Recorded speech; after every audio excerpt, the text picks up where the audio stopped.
અરવલ્લીના ભિલોડામાં લગ્નના વરઘોડામાં થયેલા ઝઘડાની અદાવતમાં યુવકની હત્યા થઈ। હરિપુરા ગામમાં વરઘોડામાં 2 યુવાનો સાથે માથાકૂટ થઈ હતી। જોકે બાદમાં સમાધાન પણ કરાવી દેવામાં આવ્યું, પરંતુ સમાધાન બાદ રેકી રાખી 2 યુવકો પર 8 લોકોની ટોળકીએ હુમલો કર્યો।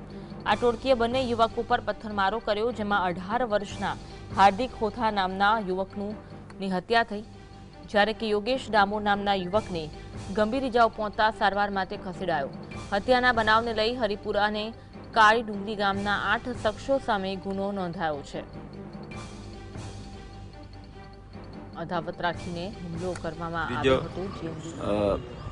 હરિપુરા જે સંબંધમાં લગ્ન હતું અને ત્યાં લગ્નમાં ગયેલા હતા અને વરઘોડા દરમિયાન આ લોકોને કંઈક બોલાચાલી થઈ હતી અને એ સમાધાન થઈ ગયું હતું અને આ લોકોએ એના પછી ઘરે નીકળતી વખતે રેકી રાખી અને રસ્તા ઉપર હુમલો કરી અને પથ્થર મારી અને એનું મોત